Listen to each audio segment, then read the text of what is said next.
Hello बच्चों, let's read the question first. The question here says, which of the following is the process of choosing parent organism for the characteristic that is wanted in their offspring? तो हमें ये question में पूछा कि इन चारों options में से कौन सा ऐसा प्रोसेस है जिसमें हम पेरेंट ऑर्गेनिज्म को चूज करते हैं ताकि जो हमें कैरेक्टरिस्टिक चाहिए स्पेसिफिक वो ऑफस्प्रिंग में आ पाए।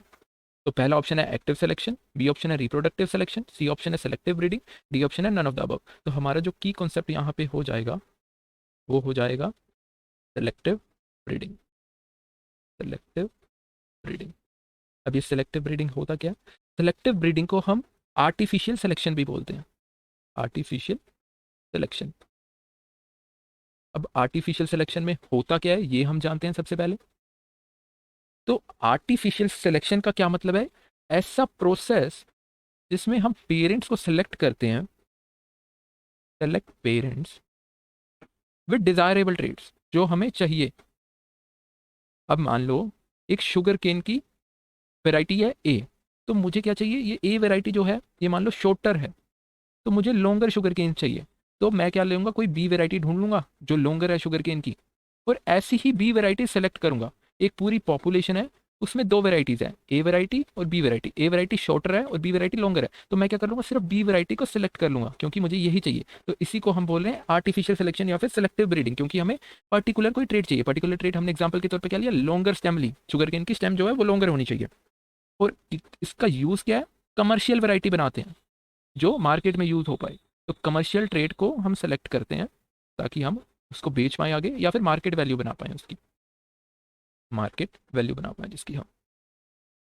तो ये होता है सेलेक्टिव ब्रीडिंग, अगर हमें कोई स्पेसिफिक कैरेक्टरिस्टिक चाहिए। फिर उसके बाद हम ऑप्शंस पढ़ते हैं। तो सबसे पहला ऑप्शन है एक्टिव सिलेक्शन। तो एक्टिव सिलेक्शन जैसी कोई टर्म नहीं होती। सिलेक्शन सिर्फ तीन हो सकते हैं। एक हमारे पास होता है मास सिलेक्शन। मास सिलेक्शन का क्या मतलब होता है? कोई जो डिजायर्ड चाहिए वो मिक्स पॉपुलेशन से चुन लिया, हमने इतना ध्यान नहीं दिया, बहुत मिक्स पॉपुलेशन है, ए भी है, बी भी है, सी टाइप की क्रॉप भी है, डी टाइप की भी क्रॉप है, ई टाइप की भी क्रॉप है। हमने मिक्स्ड पॉपुलेशन से चुका और बहुत ज़्यादा वैराइटीज में से चुना मिक्स्ड पॉपुलेशन में। और लार्ज सैंपल साइज, बहुत ज़्यादा सेलेक्ट करें, लार्ज सैंपल साइज। और एक हमारे पास होता है प्योर लाइन सिलेक्शन। और प्योर लाइन सिलेक्शन क्या होता है? जिसमें हम सिर्फ पर्टिकुलर जीन्स ही सेलेक्ट करते हैं। वो क्या होते हैं? होमोजाइगस होने चाहिए, उसके अलावा मैं कुछ भी सिलेक्ट नहीं करूंगा। मुझे शुगर कंटेंट हाई के लिए मान लो स्मॉल एस और स्मॉल एस जीन है, तो वही वाले सिलेक्ट करूंगा जो बिल्कुल प्योर है, होमोजाइगस है। हेट्रोजाइगस नहीं चुनूंगा मैं। तो ये होता है प्योर लाइन सिलेक्शन, जिसमें सिर्फ पर्टिकुलर ट्रेट ही जीन प्रेजेंट है जो हमें जीन्स चाहिए। तो एक्टिव सिलेक्शन जैसा कुछ नहीं होता। तो सेकंड ऑप्शन है हमारे पास reproductive selection. Selection pure line है, मास है, या फिर आर्टिफिशियल है, तो ये भी गलत हो जाएगा। सेक्शुअल सिलेक्शन एक चीज होती है, पर वो किस में होती है? एनिमल्स में होती है। एनिमल्स में जब फीमेल बेटर मेल को सेलेक्ट करती है तो उसे बोलते हैं सेक्शुअली सिलेक्शन।